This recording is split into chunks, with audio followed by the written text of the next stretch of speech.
Oke, setiap tanggal 21 April kita semua tahu kan Hari Kartini. Dan biasanya yang paling ikonik itu ya para perempuan pakai kebaya. Anggun, tradisional, jadi semacam simbol penghormatan gitu. Nah, kita tahu kebayanya. Tapi, seberapa kenal kita sama sosok pemberontak di baliknya? Karena percaya deh, Kartini yang sesungguhnya itu jauh lebih garang dan kompleks daripada sekedar simbol kebaya yang kita lihat. Coba deh lihat kontrasnya. Di satu sisi kita kenal dia sebagai simbol yang anggun, tradisional, bahkan jadi hari libur nasional. Tapi di sisi lain, orang ini adalah seorang pemberontak, visioner. Saking semangatnya, keluarganya sendiri sampai menjulukinya kuda liar. Keren banget kan? Sifatnya itu bebas dan gak kenal takut. Jadi, dari mana semua ini bermula? Pemberontakannya itu udah dimulai dari kecil loh. Dia lahir tahun 1879 dari keluarga bangsawan Jawa. Nah, ini kuncinya. Dia dapat satu kesempatan yang langka banget buat anak perempuan saat itu, yaitu pendidikan gaya Eropa. Dan disinilah apinya mulai menyala. Jadi di sekolahnya di European Language School, dia nggak cuma belajar di kelas. Dia bergaul sama anak-anak Belanda, sama anak-anak pribumi lainnya. Pengalaman ini benar-benar membuka matanya. Nunjukin ke dia kalau dunia itu jauh lebih luas daripada sekedar tradisi Jawa yang saat itu jujur aja cukup mengekang. Terus, ada satu momen yang mengubah segalanya. Temennya, Letsi, nanya satu pertanyaan yang kelihatannya simpel banget. Apa sih impianmu buat masa depan? Tapi buat Kartini, pertanyaan itu bikin dia diam 1000 bahasa. Dia nggak bisa jawab. Dan pertanyaan itu terus-terusan kepikiran sama dia. Waktu dia coba tanya hal yang sama ke ayahnya, jawabannya singkat, padat, dan jelas. Impianmu. Impianmu itu jadi Raden Ayu. Artinya, ya takdirmu itu menikah dengan bangsawan lain. Udah gitu aja, titik. Nggak ada diskusi. Sayangnya, dunia yang baru aja terbuka buat dia, itu sebentar lagi bakal ditutup rapat-rapat. Babak baru dalam hidupnya dimulai dengan sangat tiba-tiba. Dan bisa dibilang cukup brutal. Tepat setelah dia lulus sekolah dasar. Bayangin, umurnya baru 12 tahun. Di umur segitu, pendidikan dan kebebasannya dihentikan total. Coba deh kita bayangin, di saat anak-anak lain baru mau mulai petualangan hidupnya, dunia Kartini malah jadi sempit banget. Dia harus masuk pingitan. Nah, ini bukan sekedar diam di rumah ya. Ini tuh isolasi total. Sebuah tradisi bangsawan Jawa buat mempersiapkan anak gadis untuk menikah. Caranya, ya dengan menjauhkan mereka dari dunia luar sama sekali. Jadi ya itulah realita pahitnya. Dunianya yang tadinya penuh ide-ide baru, penuh teman dari berbagai budaya, sekarang cuma dibatasi sama 4 dinding. Tapi, apa Kartini menyerah? Oh tentu tidak. Dia menolak membiarkan kurungan itu memadamkan apinya. Justru sebaliknya, dia mengubah isolasi ini jadi momen pertumbuhan intelektual yang gila-gilaan intensifnya. Di sini kakaknya, Sosrokartono, jadi pahlawan.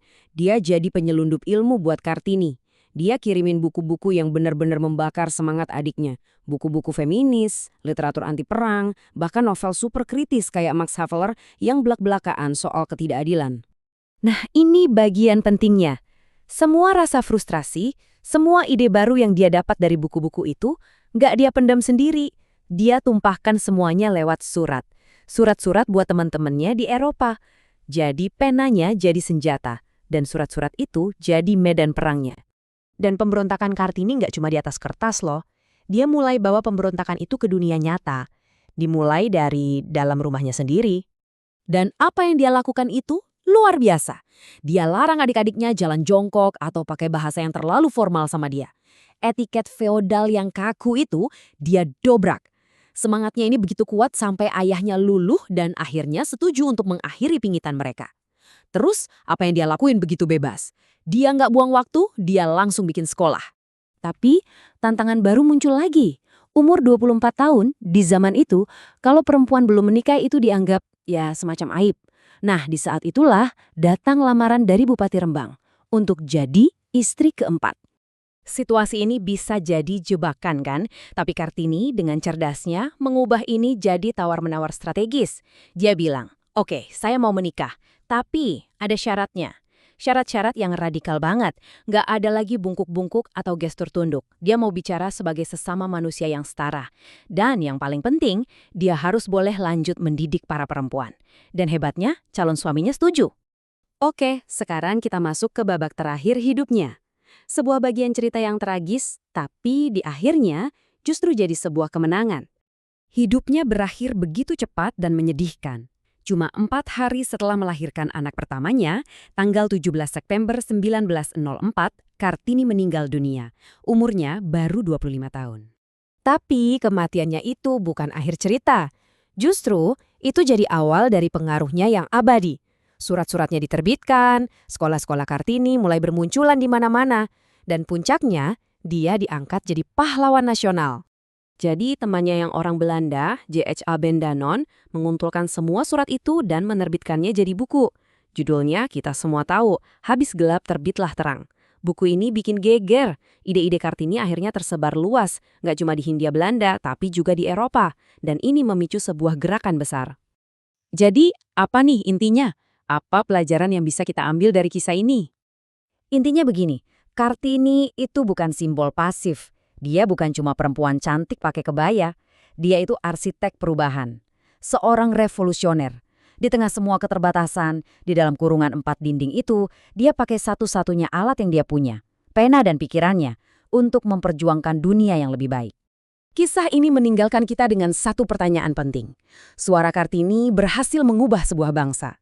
Dia membuktikan kalau satu suara aja, bahkan dari tempat paling terkunci sekalipun, bisa menyulut perubahan. Nah, sekarang pertanyaannya buat kita semua, apa yang akan kita lakukan dengan suara kita?